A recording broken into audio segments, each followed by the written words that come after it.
Fala galerinha, tudo bom? Tudo beleza com vocês?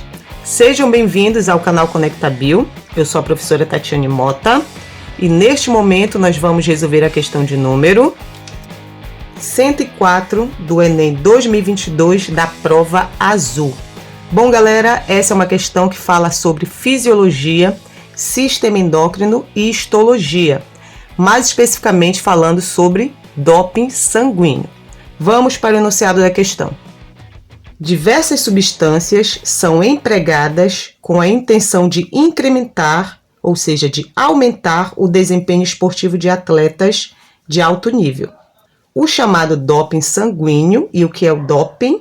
Doping é o uso de qualquer substância exógena, ou seja, aquelas substâncias que não são produzidas naturalmente pelo nosso organismo, sendo que essa substância é proibida pela regulamentação desportiva, com o intuito, o uso dessa substância com o intuito de aumentar, de melhorar o desempenho físico e até mesmo mental dos atletas.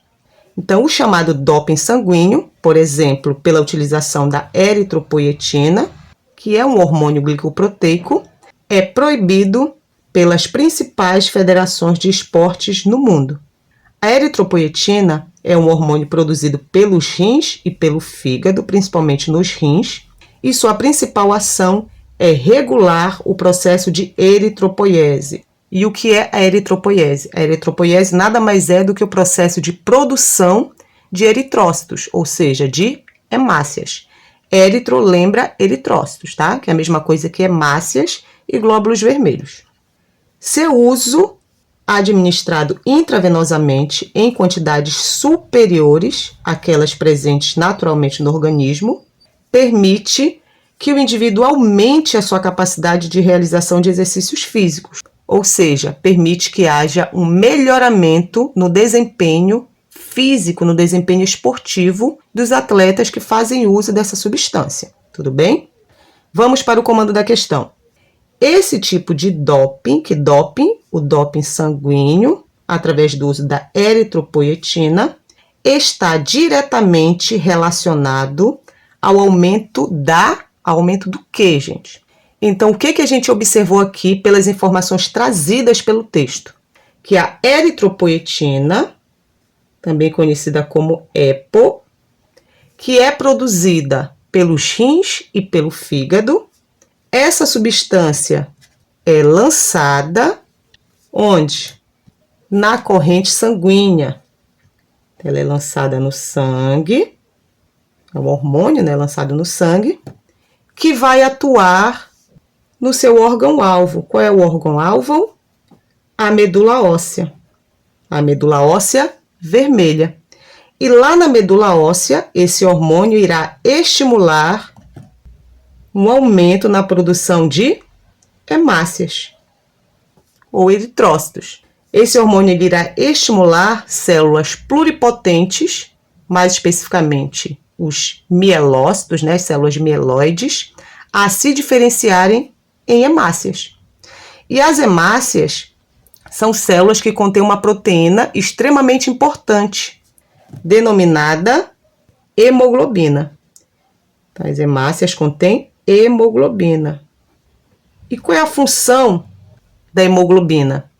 A função da hemoglobina é transportar gases na corrente sanguínea, principalmente o oxigênio, Transporta tanto oxigênio quanto gás carbônico, principalmente o oxigênio, levando o oxigênio para as células realizarem os seus processos metabólicos, certo? Produzir energia, produzir ATP para desempenhar suas atividades metabólicas. E qual é a consequência disso? Se eu tenho um aumento na quantidade de hemácias que está sendo produzida na medula óssea vermelha, consequentemente eu tenho um aumento na quantidade de hemoglobina, já que a hemoglobina é uma proteína que está contida nas hemácias. E se a função da hemoglobina é transportar oxigênio, o que irá acontecer? Um aumento, na taxa de transporte de oxigênio. E essa quantidade de oxigênio sendo transportada, essa quantidade aumentada de oxigênio, trará o que para o atleta? um aumento no desempenho físico esportivo desse atleta, certo? Recapitulando aqui, a eritropoietina, produzida nos rins e no fígado, é lançada na corrente sanguínea, vai atuar no seu órgão-alvo, que é a medula óssea vermelha. Na medula óssea vermelha, esse hormônio irá estimular células pluripotentes a se diferenciarem em hemácias, ou seja, irá aumentar a síntese e a produção de hemácias que contém hemoglobina, e a hemoglobina transporta gases na corrente sanguínea, principalmente o oxigênio, aumentando a taxa de transporte de oxigênio na corrente sanguínea, levando a um aumento no desempenho físico esportivo de atletas que fazem uso dessa substância exógena na forma de doping sanguíneo. Certo, gente? Feito esse resumo, acredito que ficou muito fácil agora da gente analisar as alternativas. Então vamos para a análise das alternativas. Qual seria o efeito que a eritropoietina poderia trazer para esses atletas? Alternativa A: aumento da frequência cardíaca? Não, gente. O aumento da frequência cardíaca seria apenas uma consequência do indivíduo ter uma quantidade maior de oxigênio sendo transportado na sua corrente sanguínea. Se a gente tem uma taxa maior de oxigênio sendo transportado, mais oxigênio vai chegar consequentemente às células. Essas células poderão produzir uma quantidade maior de ATP, né, que é a nossa moeda energética, o que pode levar ao aumento da frequência cardíaca. Mas esse não é o primeiro efeito. O primeiro efeito, como a gente observou aqui no nosso esqueminha, é um aumento da taxa do transporte de oxigênio devido ao aumento na produção de hemácias e, consequentemente, o aumento na quantidade de hemoglobina. Então, não pode ser a alternativa A. Tudo bem? A alternativa B: capacidade pulmonar. O raciocínio é bem semelhante ao que a gente viu na alternativa A. Eu posso aumentar minha capacidade pulmonar? Posso. Uma vez que eu vou ter uma maior quantidade de hemoglobina para transportar o oxigênio que está chegando ali no pulmão, certo? Mas não é o efeito primário também. Então, não pode ser também a alternativa B. Isso é apenas uma consequência do aumento na concentração de hemácias no sangue, certo?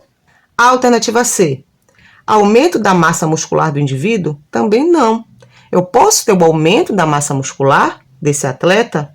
Posso sim. A partir do momento que eu tenho mais oxigênio para as células produzirem mais ATP, eu vou aumentar a atividade metabólica dessas células e elas podem produzir uma maior quantidade de miofibrilas, que vai fazer com que essas células hipertrofiem, aumentando a massa muscular desse indivíduo.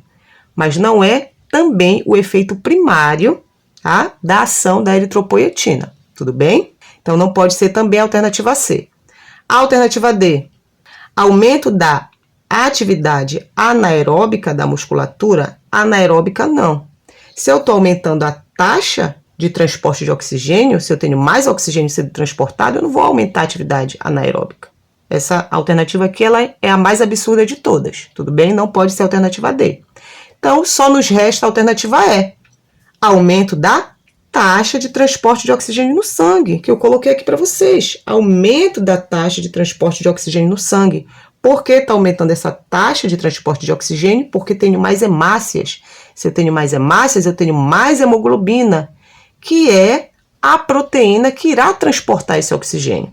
Então, eu vou ter mais oxigênio sendo transportado, levado para as células, e isso faz com que esse atleta tenha um maior desempenho físico, um maior desempenho esportivo nas suas atividades. Certo, gente? Então, a alternativa correta, sem sombra de dúvidas, é a alternativa E, de excelência em aprovação. Certo, gente? Então, galera, se vocês gostaram dessa resolução, se vocês gostaram desse vídeo, não esqueçam de deixar o like de vocês. Se ainda não são inscritos no canal, inscrevam-se no canal, ativem o sininho para que vocês possam receber as notificações de quando eu postar um novo vídeo. E se puderem, se quiserem ajudar a professora aqui, compartilhe esse vídeo com o maior número de amigos de vocês, para que eu possa continuar produzindo cada vez mais e mais vídeos para ajudá-los nesse projeto que é passar no vestibular. Certo, gente? Então, tchau, tchau e até o próximo vídeo.